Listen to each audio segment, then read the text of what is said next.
Boa noite, pessoal. Prazer estar recebendo vocês aí mais uma live hoje à noite. Esperando aqui Gustavo entrar, da Whisky Capital, para a gente poder... já entrou aqui na sala. Transmissão aí. Gustavo está entrando aqui. Boa noite aí, pessoal. Boa noite a todos. Boa noite, Gustavo. Ô, Tito, boa noite. Boa noite, me ouvindo, me vendo bem? Tô ouvindo e vendo muito bem. Tá me ouvindo e vendo também bem? Também, perfeito. Tá, maravilha. Deixa eu só fazer aqui uma breve apresentação para o pessoal que está entrando aqui na live. Pessoal, como vocês sabem, a VSX e a The Wine School está promovendo lives durante o período de quarentena. A gente vem fazendo, em média, 3 lives por semana. E há 15 dias atrás, aproximadamente, a gente teve uma live junto com o Gustavo, especialista em whiskies e destilados em geral.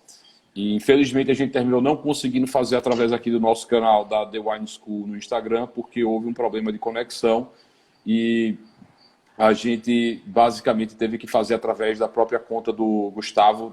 Para vocês que são apaixonados por bebidas e destilados e whisky, esse universo, Gustavo, além de especialista em whisky e destilados, um colecionador também de whisky, depois o Gustavo vai falar um pouco mais disso para vocês. Ele possui um blog muito legal, tá? Vocês podem acompanhar ele tanto no Instagram quanto no Facebook. Ele escreve artigos com bastante frequência sobre esse universo. É muito interessante. Recomendo a todos que gostam desse tema, que acompanhem Gustavo, porque ele traz muita informação de qualidade, textos super bem redigidos. Eu digo a vocês que eu falo pessoalmente, eu sou um grande fã do trabalho de Gustavo. E tenho certeza que vocês vão gostar muito também desse trabalho dele. Pessoal, Muitíssimo obrigado, Tito, pelas palavras. Valeu, que é isso, amigo. Obrigado. Obrigado a você por estar participando hoje aqui dessa live com a gente. Pessoal, sempre à disposição. Só antes da gente começar, há 15 dias atrás, mais ou menos, a gente fez uma live falando sobre o whisky escocês. Foi muito interessante, as pessoas gostaram muito. E aí nós tivemos essa ideia de fazer uma nova live hoje falando sobre destilados, tá? Destilados, não, desculpa, whisky de outras origens do mundo. Então, a gente já sabe que tem alguns países que são mais importantes, como os Estados Unidos, como a Irlanda, mas Gustavo vai desenhar um pouco do panorama. Antes de começar, Gustavo, você podia só se apresentar e falar do Whisky Capital. O pessoal está perguntando aqui qual é o nome da sua conta, do seu blog. Se você puder falar um pouquinho aí da história da Whisky Capital e como é que você começou o seu blog. Eu acho que hoje deve ser o blog mais acessado do tema no Brasil, com o maior número de seguidores, possivelmente. E, bem, seja bem-vindo aí, Gustavo. Agradeço o espaço, né? Dessa vez estar falando com o teu público, né? Muito mais do que o meu, então é uma oportunidade, né? Eu continuo esse trabalho que eu faço, né? Com muito carinho, que é dessa catequese, né? Em relação ao consumo principalmente de uísque, né? Para as pessoas compreendam, né? Um pouquinho melhor o que né? De onde vem, quais são as diferenças, né? Entre os estilos.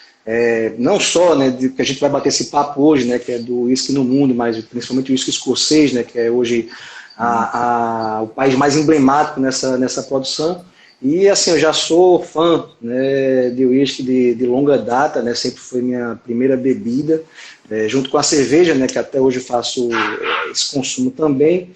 E aí, em 2015, né, foi surgindo a ideia, né, de fazer algum conteúdo que eu pudesse deixar registrada, né, essas memórias. Então, assim, não foi desenvolvido para angariar seguidor com qualquer objetivo, né, nessa linha. É simplesmente uma forma que eu tenho ali de tentar organizar, né, meu próprio aprendizado, né, contando histórias.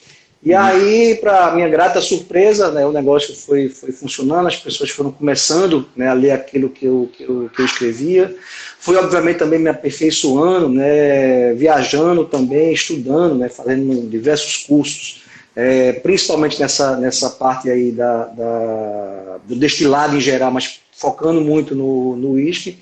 E hoje estou aí, né, com essas páginas, né, no Facebook, principalmente no Instagram, né, que hoje está tendo uma dinâmica melhor de contribuição, né, mútua, porque também aprendo muito.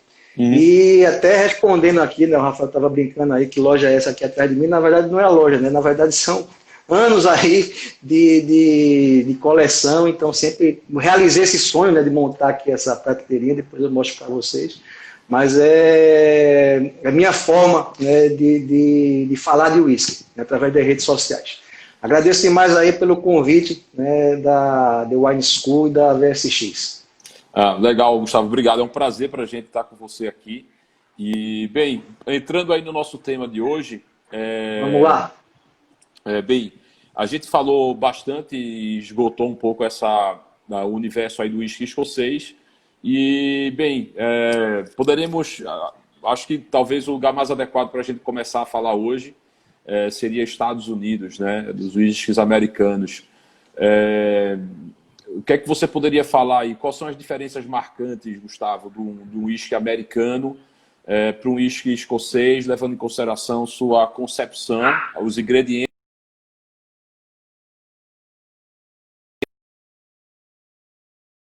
Depois a gente pode falar sobre as categorias diferentes que existem de uísques americanos aqui, para o pessoal ficar entendendo um pouco mais desse universo aí.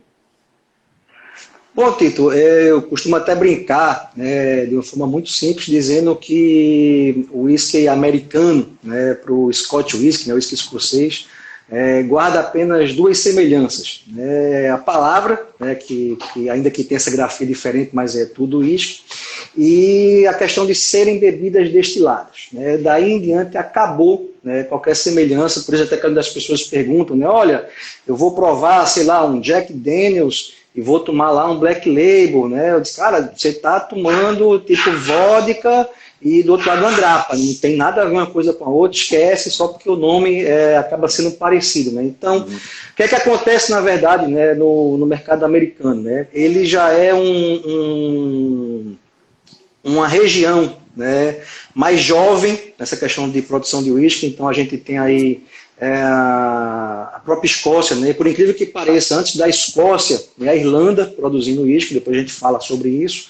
Nos Estados Unidos, isso aí começa no finzinho do século XVIII, no início do século XIX, e essa produção começa, na verdade, não com o bourbon, né, que é o uísque mais emblemático americano, mas com centeio, né, porque era um insumo agrícola, né, disponível, né, em larga escala nos Estados Unidos, principalmente na região norte, né, onde ali os grandes produtores já eram, de fato, ali as regiões do que hoje são, né, o Tennessee e o Kentucky, e ele não foi desenvolvido já com essa pretensão, não, tá? Dizer assim, vamos produzir aqui um grão para fazer bebida alcoólica.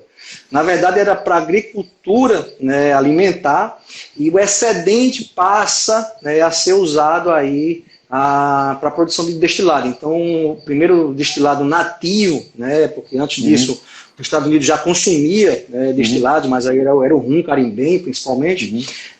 Ele começa, de fato, com rye whisky, né, que não tinha também essa nomenclatura, né, simplesmente chamavam lá de whisky, e começa esse consumo. E tem algum local que foi destaque, que foi o epicentro de onde aconteceu esse movimento? Então, na verdade, tem dois locais, né, que chamam a atenção, inclusive aí já contam a história do bourbon, né, que na verdade é uma palavra que, num primeiro momento, não faz tanto sentido, né, porque, por exemplo, existe o corn whisky também, o rye whisky, ou seja, nome, né, do cereal whisky, isso seria o lógico, então seria alguma coisa nesse caminho. Por que bourbon? Né, porque, na verdade, dentro lá do Kentucky, né, onde esses whiskies eram distribuídos para o sul, que a região norte produzia, a região sul consumia. Na verdade, acontecia dessa forma. A região de escoamento era justamente a do condado, né, de Bourbon, né, que teve esse nome batizado, né, um apoio que tiveram, né, da França, né, na época da Guerra Revolucionária, e teve-se, né, foi batizado com esse nome, como aquele escoava dali, né, não é que vamos batizar de Bourbon, né, por causa do condado, é que na verdade começa, olha, vamos comprar o uísque do condado de Bourbon, Naturalmente as coisas vão se abreviando, né, e isso vira um Bourbon.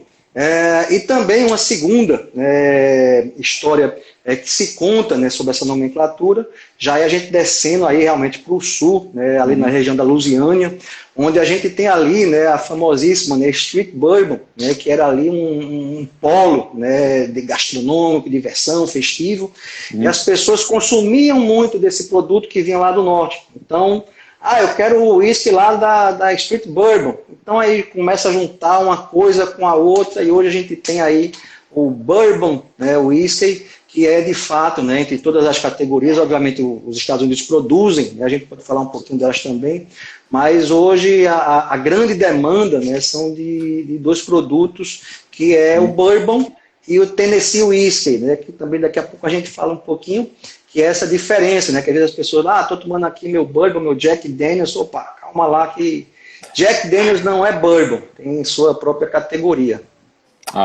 Legal. E com relação à composição, o que é que hoje, qual seria o insumo hoje mais utilizado na produção de whiskies nos Estados Unidos, Gustavo?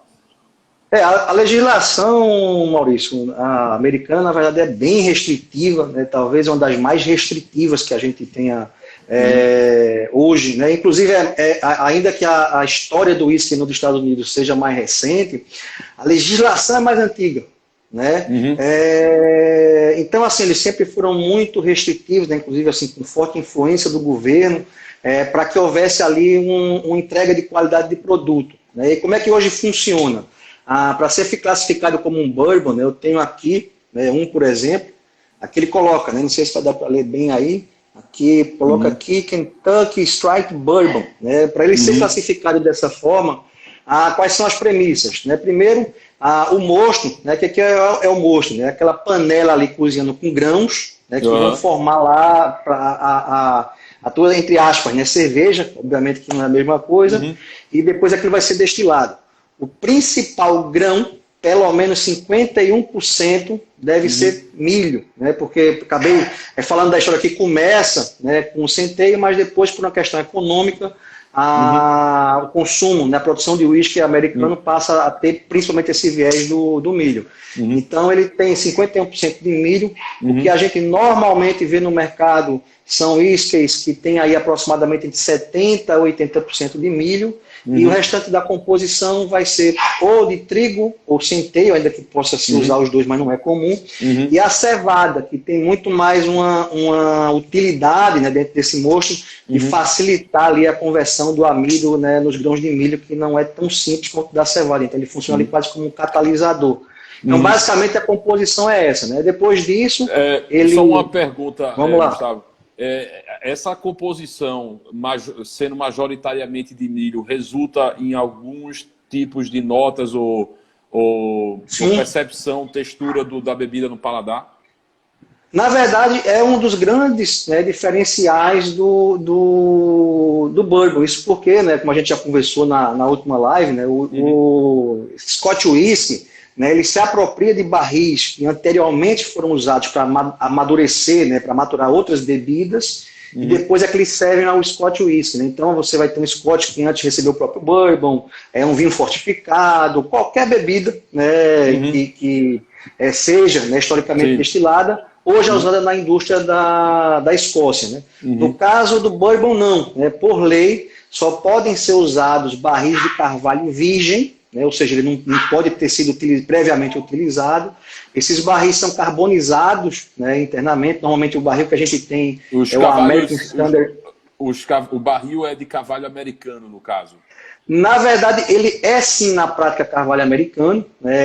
O Standard Barrel, né, o American Barrel, que ele tem 200 litros, e é de carvalho americano, né, o Quercus alba. Mas, na prática, a legislação não exige que seja carvalho americano. Mas do ponto de vista econômico, não fazia sentido, por exemplo, você pegar um robot, né, europeu, importar isso para os Estados Unidos para produzir o bourbon. Isso não fazia, não faz até hoje sentido comercial, a não ser um batch muito específico, um produto muito específico que queiram fazer. Então, por legislação não, mas por melhores práticas de mercado, acaba sendo sim aí o carvalho americano sempre usado no bourbon. Então, assim, como você não tem muito para onde fugir no barril, tudo bem, a maior parte do sabor vem sim do barril, mas a diferença no barril sempre vai ser idade, né, posição do barril também, que isso aumenta ou diminui a intensidade da maturação, e o nível dessa tosta, né, porque os barris são queimados, né, por dentro, e o nível dessas tostas, né, que são classificadas,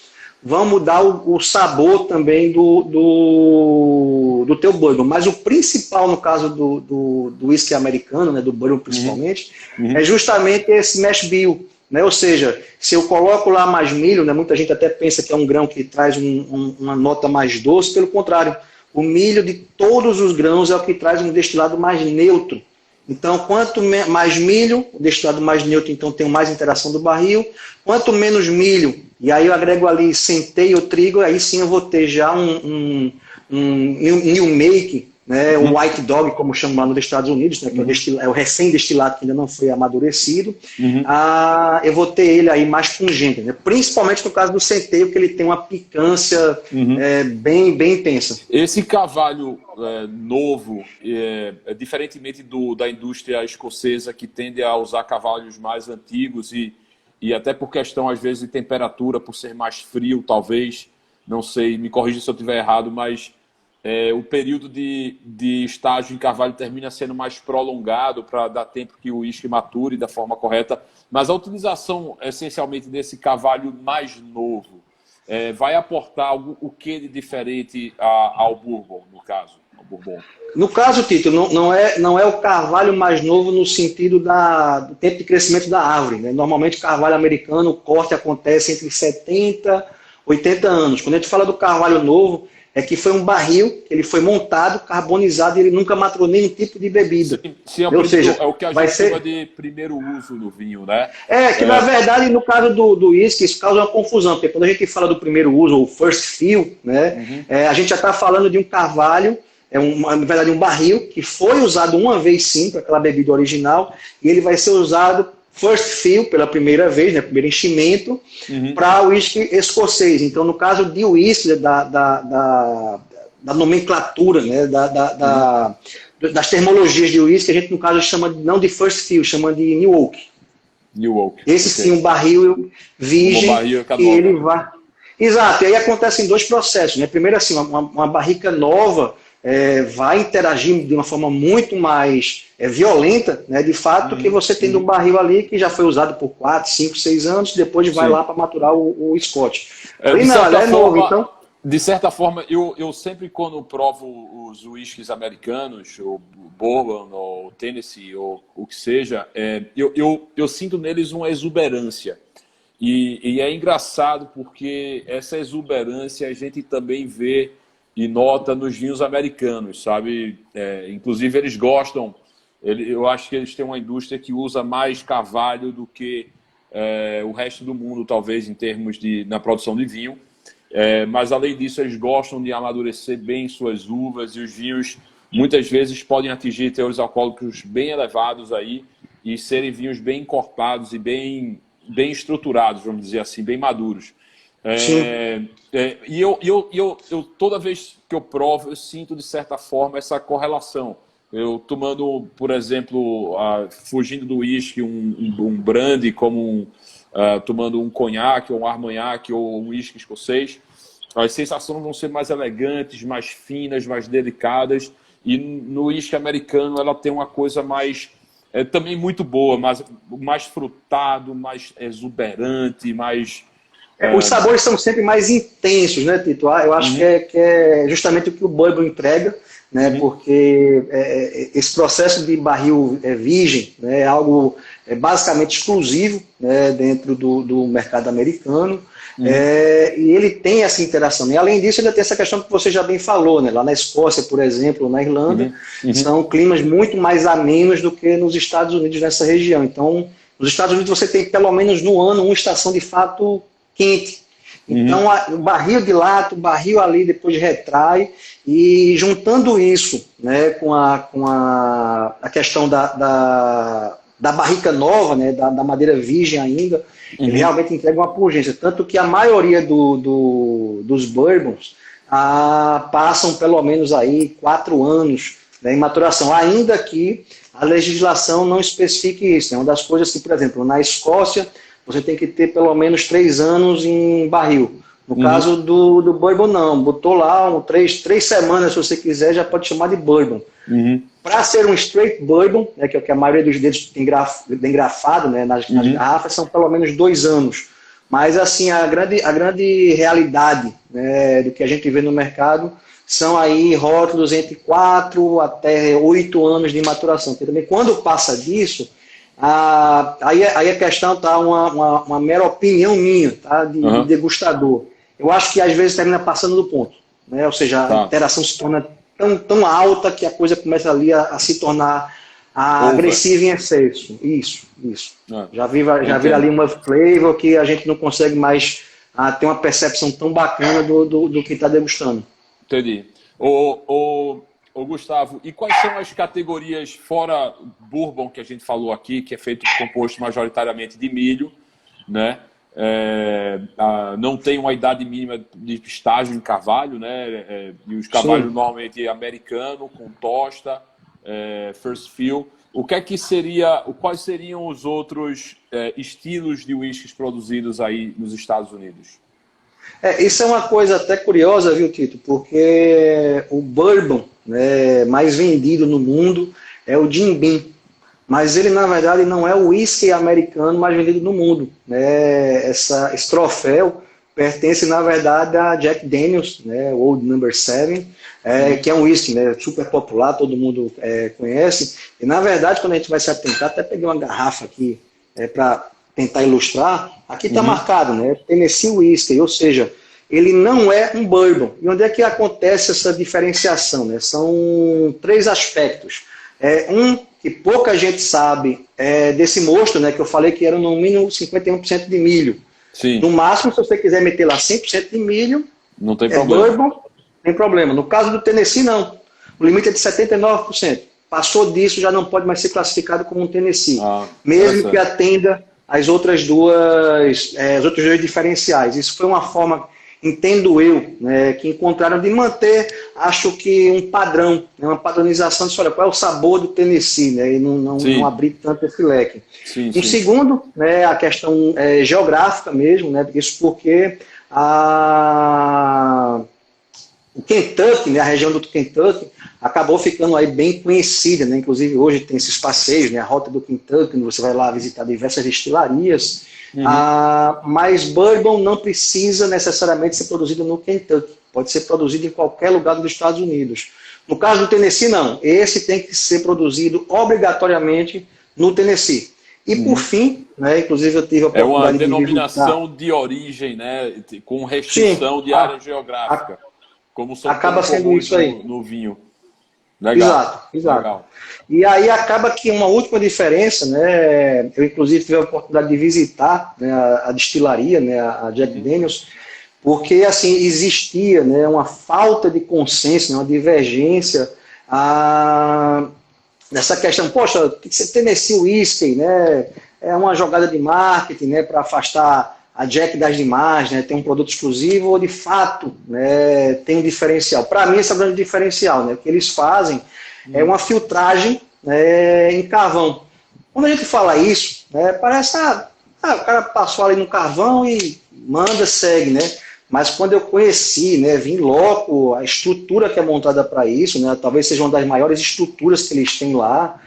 O que é que eles fazem? Eles pegam carvão de bordo, né, na verdade madeira de bordo, eles têm essas plantações lá, cortam, né, em ripas, né, montam lá uns pallets gigantes, isso tudo dentro da destilaria. Tocam fogo nessa madeira, então isso tudo acontece lá e a gente vendo lá esse processo acontecendo.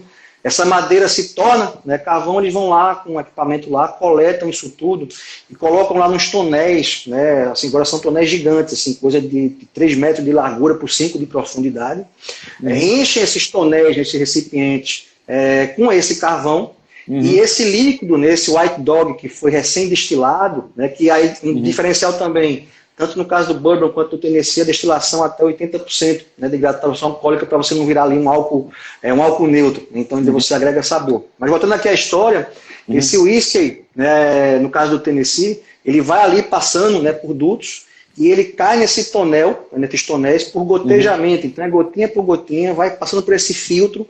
Esse é um processo que demora de 3 a 5 dias para ser concluído. Então, ninguém mais faz isso. Né? A gente só tem lá mais uma destilaria na região, que também, né, segue aí essas premissas todas, mas um porte muito menor. Então, assim, é algo que a gente acaba entendendo. Né? Então, inclusive, quando você prova lá um Jack, né, Seven, e um Jim Beam White, por exemplo, né, que são esses dois aí, os dois grandes players, né, nessa questão de volume, você percebe que assim, um não tá conversando com o outro, justamente em decorrência desse processo que acontece muito para purificar, né? Tanto é que na Jack, o que eles contam, né, é que esse processo de filtragem, né, o charcoal mellowing, ele faz em 5 dias o que uma barrica levaria anos para fazer. Então ele já tem um produto de origem mais nobre, né, já que ele é filtrado, para depois aí sim para o invase nos barris.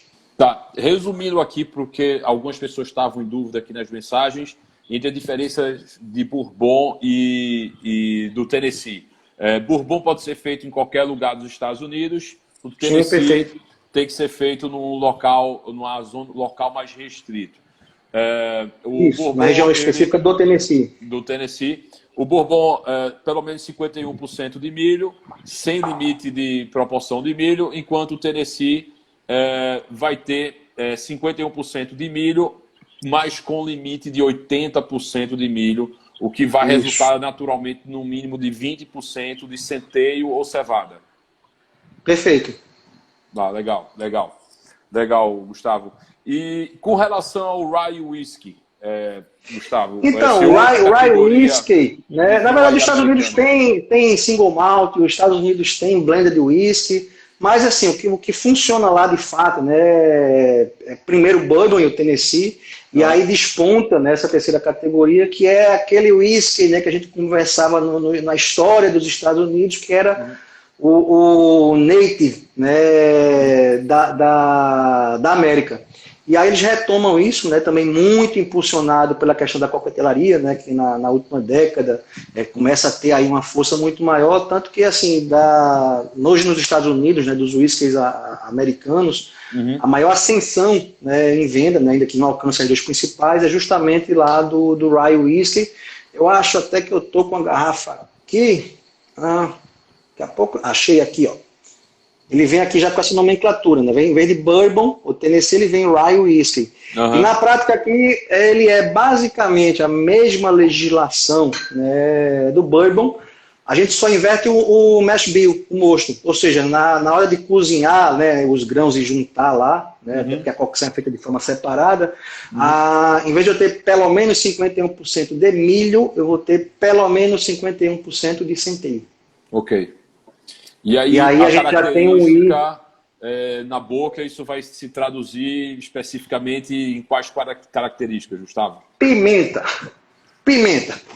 É um uísque assim, que tem um perfil bem ardido, né? Tanto é que quando você me perguntava, né, olha, o que é que faz mudar o sabor de um uísque, né, para outro, um bourbon para outro, eu falava da questão justamente desse mosto. E os uísques que têm esse perfil que perdem um pouco a doçura, né, e ganham, né, aquela nuance ali do apimentado, né, ele é justamente pela maior proporção de centeio na composição.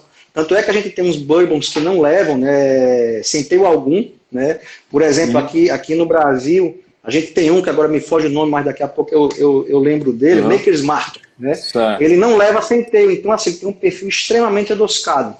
E aí quando a gente vai para inverter essa proporção, né, e coloca ali 51% ou mais de centeio, A gente tem aí esse whisky aí com esse perfil apimentado, as outras notas doces, né, são encobertas, e fica sempre assim, essa marca não só da pimenta, né, mas do spice em geral, né? Ou seja, o gengibre, ou seja, todas aquelas notas que você associa ao apimentado, a dormência mesmo, né, no palato, essa entrega aí do Rye Whisky. Por isso, inclusive, que ele funciona tão bem em drinks. Isso especialmente deve ficar interessante em coquetéis talvez que levem suco de fruta ou coisas mais adocicadas, porque possivelmente deve dar um equilíbrio muito bom, né? O açúcar e a pimenta, ela tem uma interação muito boa no paladar, né? É aquela história dos molhos sweet and sour, por exemplo, que você tem o doce, você tem o azedo e você tem o apimentado, e você junta todos esses elementos e faz aquela explosão no paladar. E assim como muitos doces também são comidos que são muito interessantes por conta de uma boa acidez, né? Esses diferentes elementos que se combinam muito bem. Gustavo, mais alguma coisa aí que você queria falar sobre o whisky americano? E para a gente poder partir, talvez, para falar um pouquinho sobre... O pessoal já estava falando aqui sobre o irlandês também. Não, da questão do whisky, né, americano, de fato, essas são as três principais categorias. A gente também tem aí o que está começando a surgir bem, que é o corn whisky, né? Mas é um bourbon. Não, corn whisky já deve ter uma quantidade maior de milho, né, pelo menos 80%.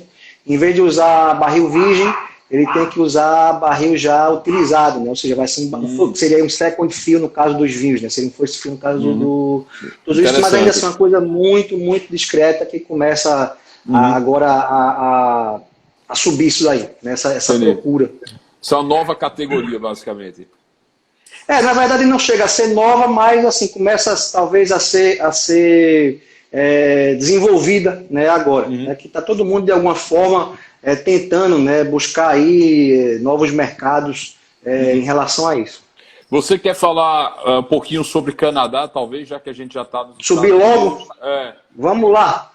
Bom, Canadá, né, até para a gente ser aí um pouquinho mais breve, né, até porque hoje é uma escola que foi engolida, né, pelo Japão, já vi até alguém perguntando aí, né, fala dos japas, mas ele começa ali, né, a produção também nessa mesma época aí dos Estados Unidos, né, século XVIII para século XIX, e era curioso que lá também, né, começam lá com o centeio, mas eles faziam, na verdade, dois tipos de whisky. Um que era esse de centeio depois de milho para o consumo interno, né, e também para isso depois ser vendido nos Estados Unidos devido àquela fase da lei seca, né, então foi quando o Canadá cresceu muito, e outro uísque, né, já de cevada, que era feito para ser exportado, né, para a Grã-Bretanha.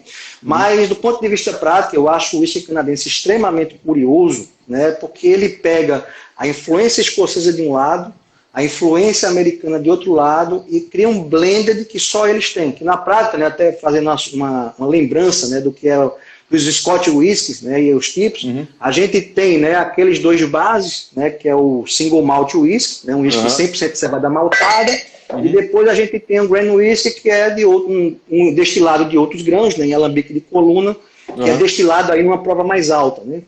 O que é que o Canadá fez? Pegou o que seria nosso Grain Whisky, né? Lá eles chamam de base whisky, né? Ou seja, whisky base.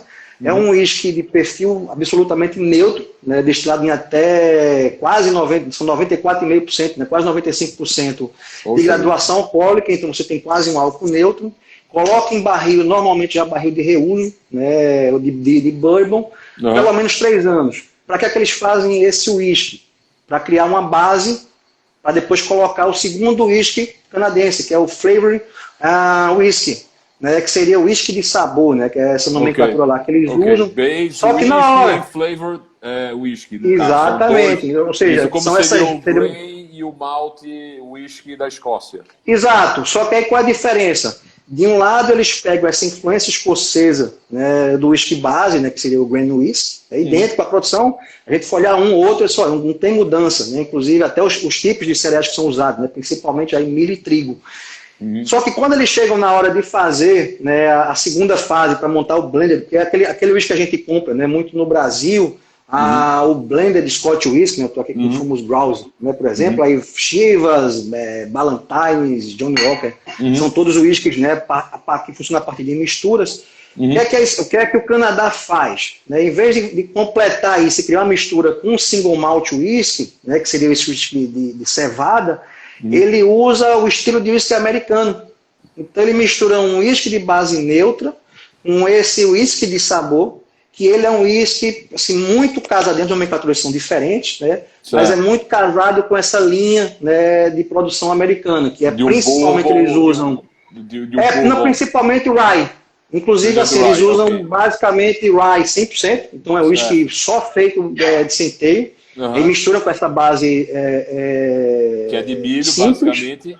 Isso, eles fazem só centeio, né, 100% de centeio, alguns fazem 90% de centeio, 10% de cevada, por exemplo.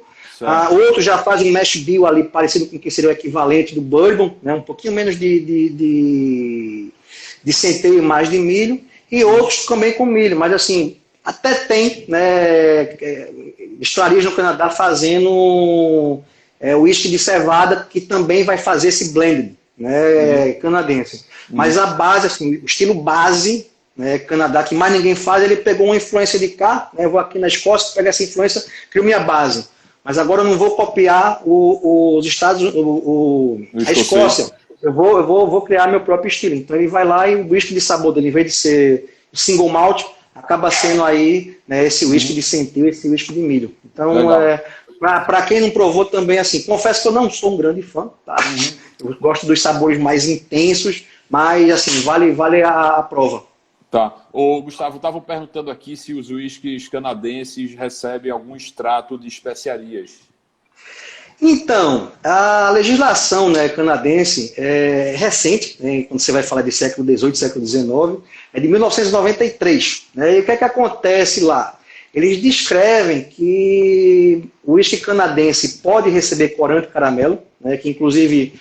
não se assustem, né, porque o próprio whisky escocês também pode receber, né, isso aí para você criar aquele nivelamento de cor entre lotes.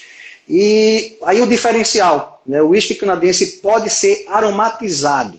Né, mas assim, o que é aromatizado? Eu vou lá e coloco um aroma artificial? Não. Ele especificou 2 tipos específicos, então você pode usar para aromatizar, né, esse whisky, tanto vinho, né, pode ser usado, por exemplo, você pode pegar lá um Jerez, um Porto e agregar isso ao Canadian Whisky. Então, ou seja, você vai ter ali... e outra serão bebidas maturadas. Ou seja, eu posso pegar, de repente, ali um rum e fazer essa aromatização, né? Ou seja, são bebidas que já são, né, destiladas, envelhecidas, aí também tem uma regrinha que tem que ser pelo menos 2 anos essa bebida aromatizada, ou seja, eu não posso pegar uma tequila, por exemplo, para fazer uso. Agora, assim, ainda que possa, tá? Não é comum. Então, assim, daqui a pouco para não estar o pessoal, estou sentindo aqui nota de algum destilado diferente, de algum vinho. Não é comum, ainda que a legislação canadense permita, assim, essa adição aí de aditivos. Legal, Gustavo. Muito interessante. Nunca imaginei que isso fosse possível. É uma novidade para mim. E eu tô aqui com o maior medo das suas perguntas, viu? Porque assim, eu sou o cara do Scotch Whisky e generalista nas demais regiões, tá? Então, até agora eu tô escapando bem. Não, você está escapando muito bem. Na verdade, você não está escapando, você está dando uma aula aqui pra gente, fantástico. Gustavo, sobre o whisky irlandês, o pessoal já está aqui ansioso, várias perguntas a respeito de whisky irlandês. O que é que você poderia falar aí para a gente do whisky irlandês, em termos de estilo, de composição, da história da indústria?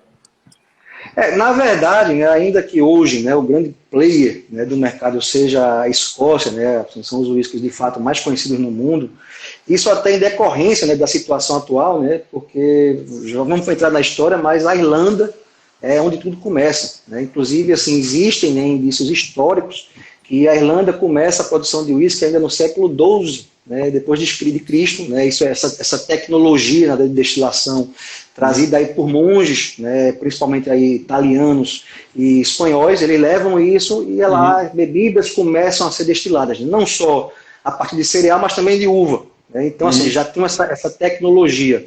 E isso na Escócia só começa a acontecer no século XV. Né? Então, assim, a história, na verdade, conta que a coisa começa na Irlanda e depois, né, por Campbelltown, que é uma região ali mais próxima, né, entre esses dois países, ele entra por essa região da Escócia, e a partir dali é que começa essa destilação. Então, o celeiro, né, da produção de uísque, como a gente conhece hoje, acaba sendo, sim, a Irlanda, não é a Escócia, como a maior parte das pessoas pensa.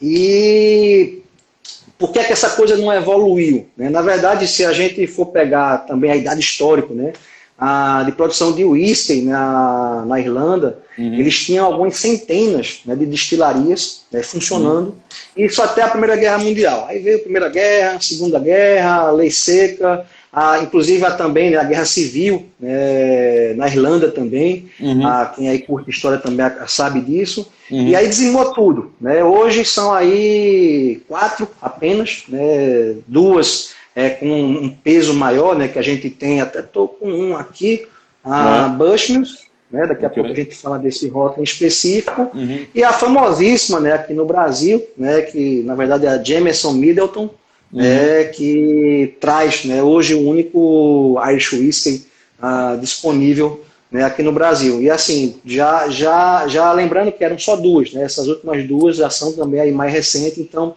é uma região que está se reinventando, né, voltando, né, para o jogo, para poder aí começar a brigar, né, com o que a gente tem nos Estados Unidos. Qual seria a característica mais marcante aí do uísque irlandês no paladar?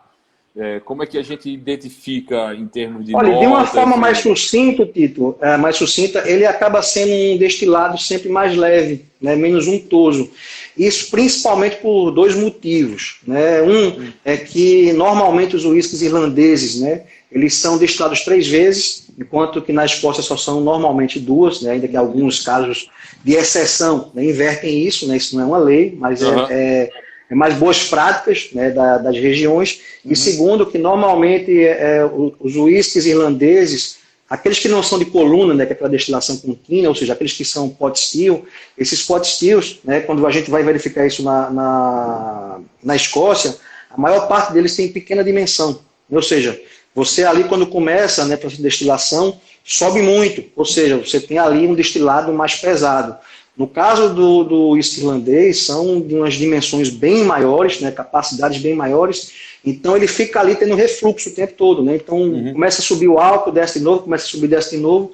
Então ele acaba sendo um destilado que é triplamente, né, passado por esse processo, e ainda nesses grandes equipamentos que deixam ele aí com um perfil, né, muito mais puro do que puro no sentido não de uma coisa ruim, tá? Mas assim, mais um perfil mais neutro, do que o uísque escocês. Né? Então, assim, a característica sempre vai estar mais agregada essa questão aí da leveza, do dulçor, ou seja, talvez aí um produto mais leve, né, para a gente botar em uma palavra só. Legal.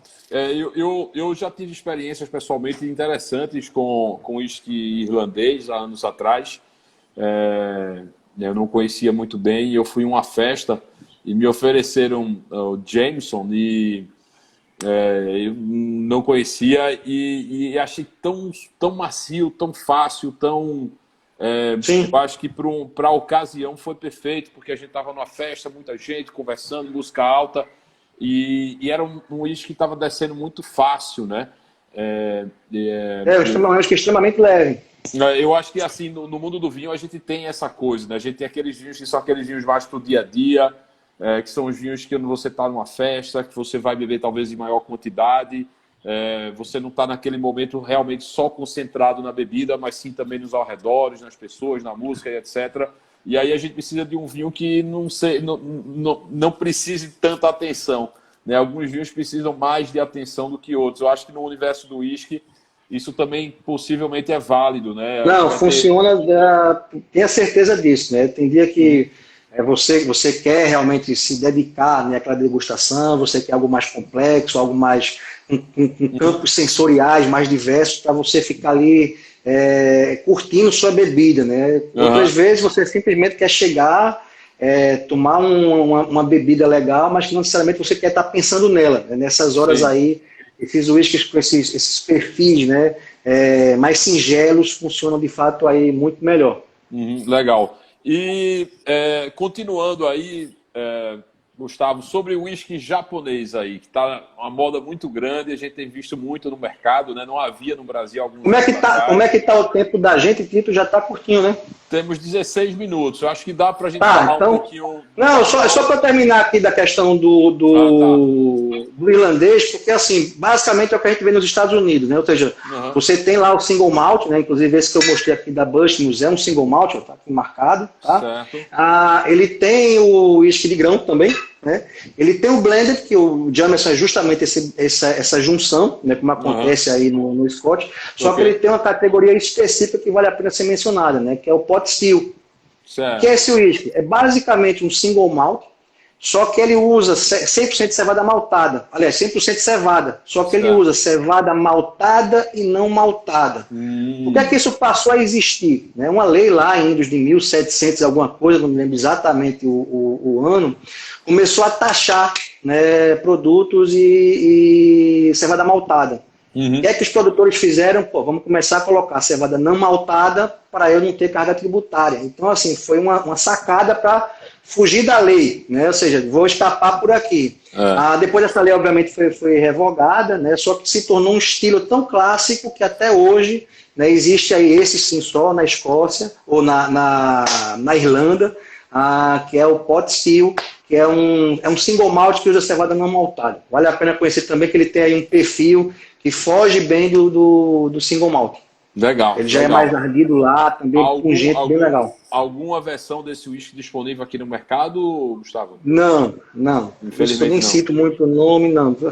É ainda, né, uma carência que a gente tem a ação dos canadenses. O único que a gente Uhum. tem mais recente, né, foi o Jameson que você provou, é Uhum. esse daqui, né, quem também não conhece, acho que vale a pena a prova, que Uhum. ele é da linha Caskmates, né? Esse daqui ele é finalizado em barrica de cerveja IPA.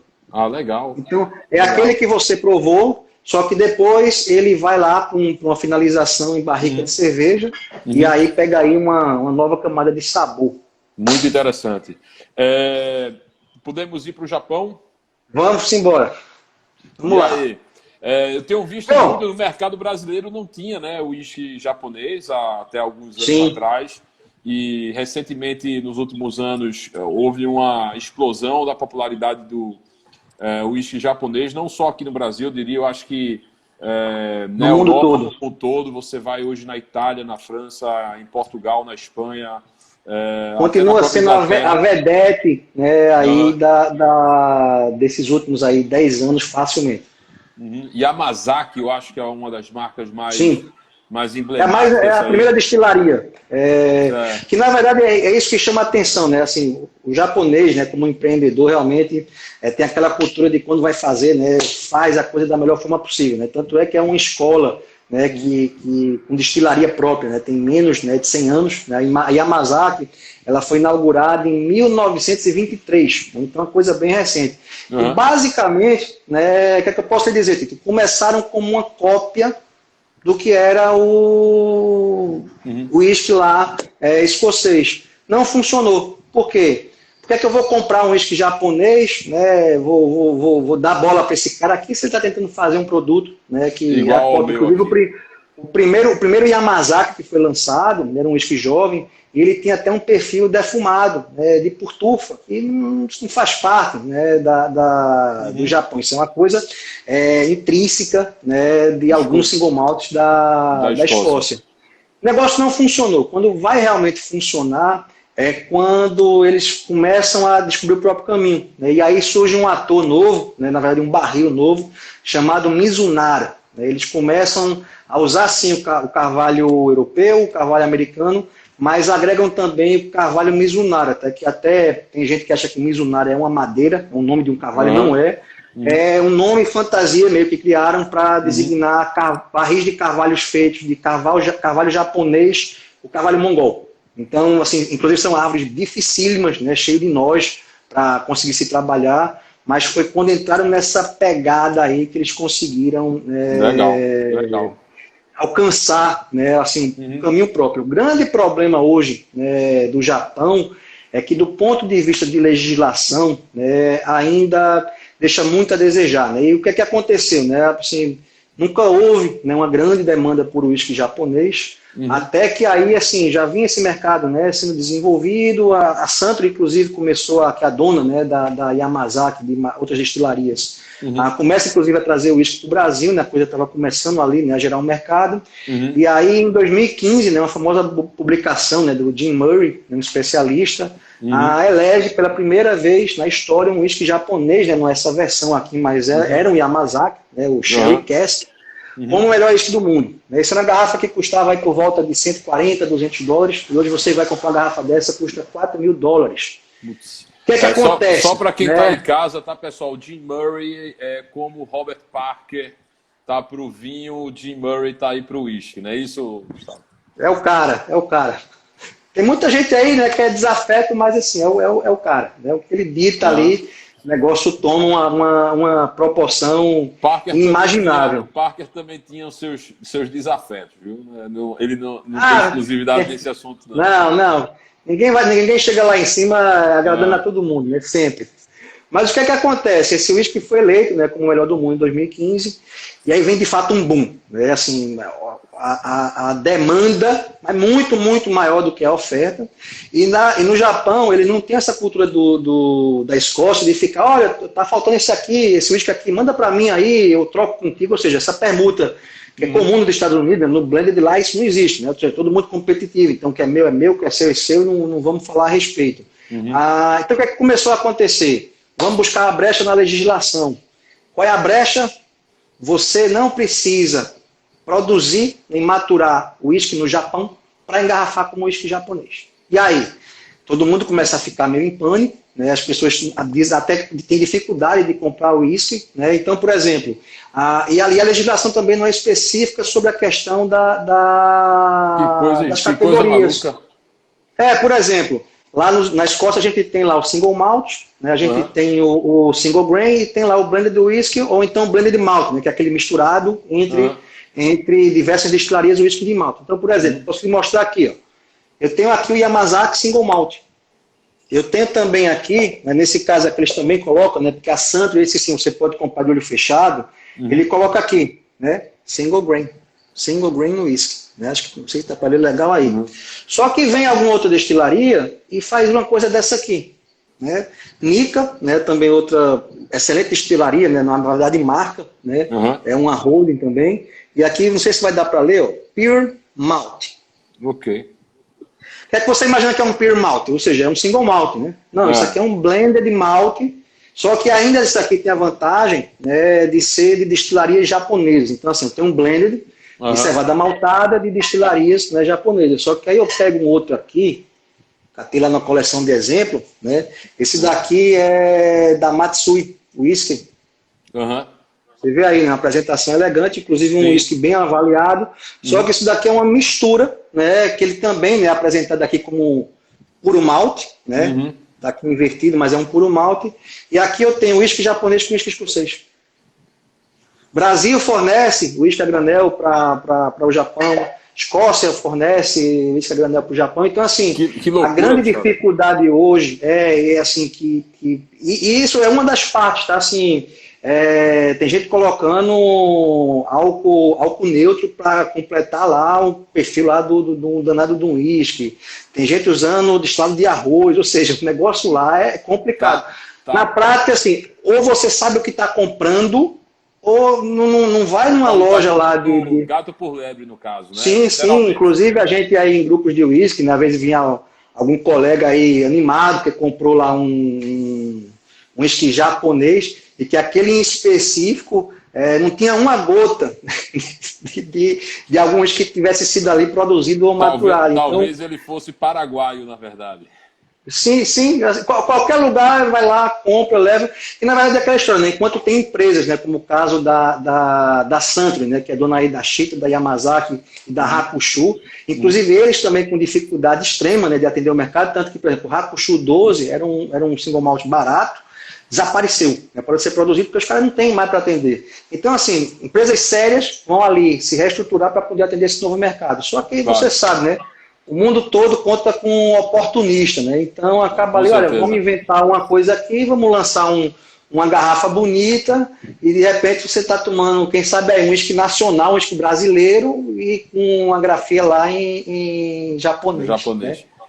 Já que você está falando aí, a gente tem mais 6 minutos, Gustavo. Você falou aí de que o Brasil fornece o uísque para o Japão, né, com a granel. Como é que está aí o uísque brasileiro aí no meio disso tudo aí? Como é que estamos nós aí no meio desse mundo do uísque aí todo? Tito, eu tô numa fase da grata surpresa, tá? Porque, assim, confesso que eu nunca dei, né, muita atenção ao mercado nacional, até porque sempre foi muito pequeno, né? Então a gente teve aí o Três Lobos, né, que na época chegou a ser lançado pela cervejaria Baker, e obviamente descontinuado. Depois a gente tinha aí também tem a Lamas, né, mas que ainda desenvolvendo aí a questão aí de alguns rótulos e tudo, então assim, não está de fato disponível no mercado. Aí a gente tem uma destilaria, né, já muito antiga, né, ela funciona aí já há algumas décadas, que é a Union Distillery, né, que é do sul, né, do país, só que assim, nunca chamou a atenção muito do entusiasta, porque eles sempre foram focados nisso, né, a venda de uísque, né, de destilados a granel. Então, era o game deles, né, era o negócio deles. E muito recentemente, né, eu até fiz uma publicação com o line-up deles, né, aqui no Instagram do Whisky Capital. Eles lançaram, né, uma linha de blend de whisky e também whisky puro malte, né, que eles estão tendo também esse cuidado, né, de não deixar a coisa também assim, só tão americanizada, né, com essa linguagem mais universal. Inclusive eu tenho aqui uma garrafa, esse aqui é um Union, tá vendo? Union extra tufado, né, o Pure Malt Whisky, né, estão usando essa nomenclatura.